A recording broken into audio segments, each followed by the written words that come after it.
So we are in the Bronco today, and today we are going to be doing some Dragy testing. 100% stock. Want to get some 0 to 60 runs, 20 to 80, and probably some 60 to 90s, somewhere around there, to show the passing power of the Bronco, because obviously 0 to 60 might not be the strong suit of the Bronco, but passing power is actually pretty decent. But we want to attach some hard numbers to it, so that way when we tune this thing, we will have a baseline to be able to compare it to. The runs will be done in normal mode, but without further ado, let's go ahead and hit a couple test runs. Oh yeah, and before we get into the video, drop a comment down below, not only your predictions for 0 to 60, but for 20 to 80 and 60 to 90. How quickly do you think the Bronco can get up and go?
Alright, so we got a few pretty good 0 to 60 runs in there.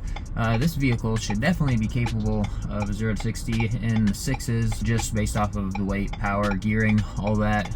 But due to that torque management in the first few gears, we're not allowed to put all the power down through 60 foot and whatnot. That's going to be something that's going to need to be fixed with the tune. Still haven't decided which one I want to go with, JB4 or Whipple, kind of leaning Whipple. So now, oftentimes when people do Dragy testing, they do the 0 to 60, 60 to 130, quarter mile, all that stuff, and that's because with the Dragy you can record and get those stats while you record the video.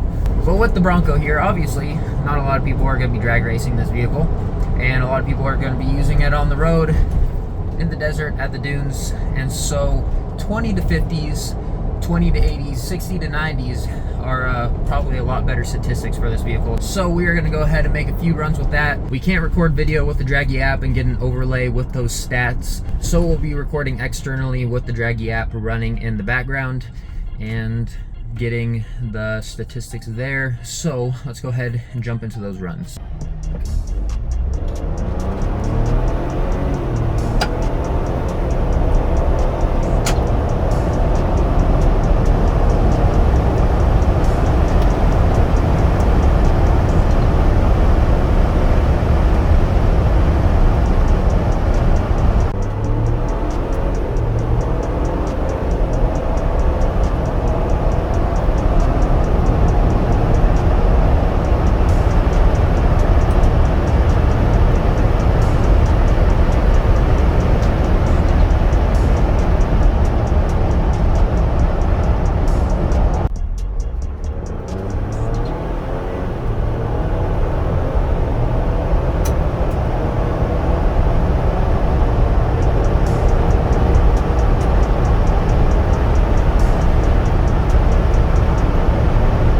Finished up the runs, 20 to 50, 20 to 80, and 60 to 90. So let's talk about those times real quick. 20 to 80, I believe the best time was 9:60.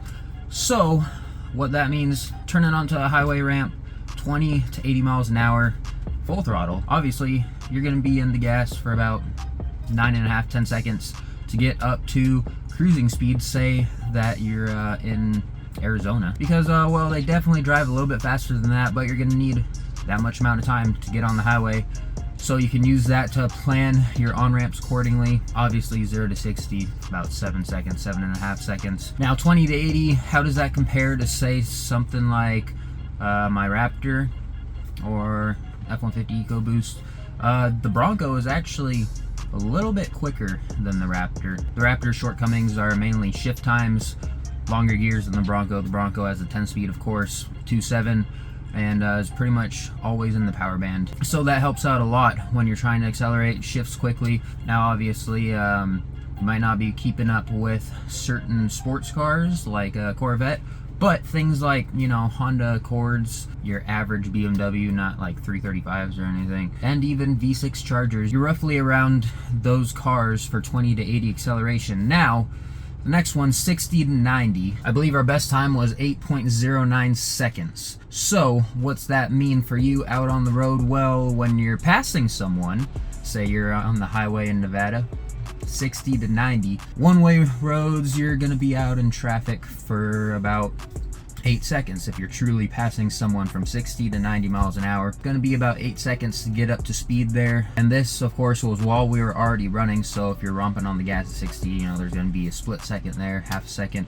That's gonna be for the Bronco to downshift and then get up to speed to pass people. But then again, the Bronco, it's a lot more at the ready to be passing people at those speeds than, like I said, my Raptor as an example. I'm using the Raptor for comparison's sake, quicker to downshift, again, staying in the power band. Things like Tahoes, Escalades, see, I experienced this in Arizona. If you get the jump on them, the Bronco has plenty of passing power to get around them. But say if you're along with a, you know, F-150, Ecoboost, something like that, they see you coming, you go around to pass them, then you're gonna be roughly around the same. So you're gonna have to either slingshot them or get the jump on them, like I said. But overall, pretty good numbers coming from the Bronco here. Obviously, all stock, just like I said in the beginning of the video. Can't wait to see what numbers it puts down with tune. Again, it's not a drag racer, but it's nice to have that edge when you're out on the highway for longer trips. In the city, a little bit of zippiness, especially when you drive things like that. But I think that's going to do it for the video. I hope you found it useful, more than just the typical 0 to 60 and quarter mile draggy video on the Bronco. Give a little bit more real world perspective with passing power, acceleration of the new Bronco. So if you did enjoy, drop a thumbs up, share the video, and also subscribe to keep up with the content on the channel. But with all that being said, join the club, and I'll see you in the next one.